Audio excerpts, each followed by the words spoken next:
Deesa police દ્વારા અંબાજી પદયાત્રીઓ માટે સેવા કેમ્પ. ભાદરવી પૂનમના મહામેળામાં અંબાજી જતા પદયાત્રીઓ માટે ડીસા શહેર દક્ષિણ અને ઉત્તર પોલીસ દ્વારા જય અંબે મિત્ર મંડળના સહયોગથી ડીસા એરપોર્ટ 4 રસ્તા પાસે સેવા કેમ્પનું આયોજન કરવામાં આવ્યું છે. ભાદરવી પૂનમના મેળામાં અંબાજી જવા માટે પદયાત્રિકોનો ઘસારો દિવસ અને દિવસ વધી રહ્યો છે, ત્યારે પદયાત્રીઓ માટે ઠેર ઠેર સેવા કેમ્પો શરૂ થઈ રહ્યા છે.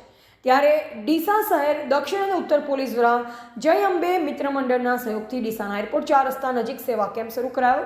આ સેવા કેમ્પમાં ભોજન, ચા નાસ્તો, ઠંડી છાશ, મિનરલ વોટર તેમજ મેડિકલની સુવિધા આપવામાં આવી રહી છે. જય અંબે સેવા કેમ્પ ડીસા આપણું હાર્દિક સ્વાગત કરે છે. અમારે અત્યારે 8મું વર્ષ છે. અમે સતત 8 વર્ષથી આ જ સ્થાન ઉપર ચા, નાસ્તો અને ભોજન સાથેની વ્યવસ્થા અત્યારે અમે પૂરી પાડી રહ્યા છીએ. અત્યારે જે પણ પબ્લિક આવે છે અમે ગેરંટીવાળી ચા આપીએ છીએ. ચાના અંદર પણ ગેરંટી આપીએ છીએ કે ચા જો સારી ના લાગે તો કાચનો કપ ફેંકી દેવાનો, ખોલી દેવાનો. આવી ગેરંટીવાળી ચા અહીંથી લગાવી અને અંબાજી સુધી કોઈ કેમ્પમાં આપવામાં આવતી નથી. જય અંબે.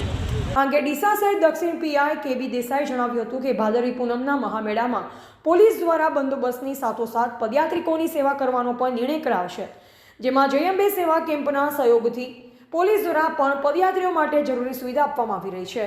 બોર્ડર રેન્જ સાહેબ શ્રીનાઓની સૂચનાથી તથા જિલ્લા પોલીસ વડા બનાસકાંઠા તથા નાયબ પોલીસ અધિક્ષક શ્રી ડીસા વિભાગ સાહેબ શ્રીનાઓની માર્ગદર્શન હેઠળ સમગ્ર બનાસકાંઠા પોલીસ દ્વારા સેવાકીય કાર્યક્રમોનું આયોજન કરવામાં આવી રહ્યું છે. જેના ભાગરૂપે ખરા અર્થમાં કમ્યુનિટી પોલીસિંગ સાર્થક થાય તે માટે ડીસા સિટી પોલીસ દ્વારા આજરોજ મા અંબાના પગપાળા યાત્રાળુઓ માટે ઠંડી છાશનું આયોજન કરવામાં આવેલ હતું. સાથે સાથે દીપક હોટલથી રાજ મંદિર સુધી સર્વિસ રોડ ઉપર યાત્રાળુઓને કોઈ પણ અડચણરૂપ વાહનો ના પડ્યા રહે તે માટે રોડ પેટ્રોલિંગ કરી ભારે વાહનો કરવામાં આવેલ હતા તથા પીસીઆરનું સતત રોડ પેટ્રોલિંગ ચાલુ રાખવામાં આવેલ છે. સાથે સાથે રાજ મંદિરથી દીપક સુધી આવતા વાહનોને ડાયવર્ટ કરી સર્વિસ રોડ મહદઅંશે ખાલી રહે તથા કોઈ અડચણરૂપ અથવા અડફેટે વાહન લઈને કોઈ યાત્રાળુઓને અકસ્માત ના સર્જાય તેની પૂરેપૂરી તકેદારી રાખવામાં આવેલ છે. સાથે સાથે આપણા માધ્યમથી જાહેરાત આપવા માગું છું.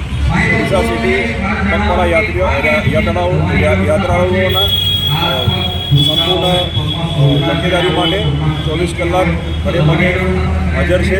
આપણે કોઈ પણ અગવડતા પડે તો સત્વરે ડીસા સિટીનો સંપર્ક કરવા આપણે જાણ કરવામાં આવે છે.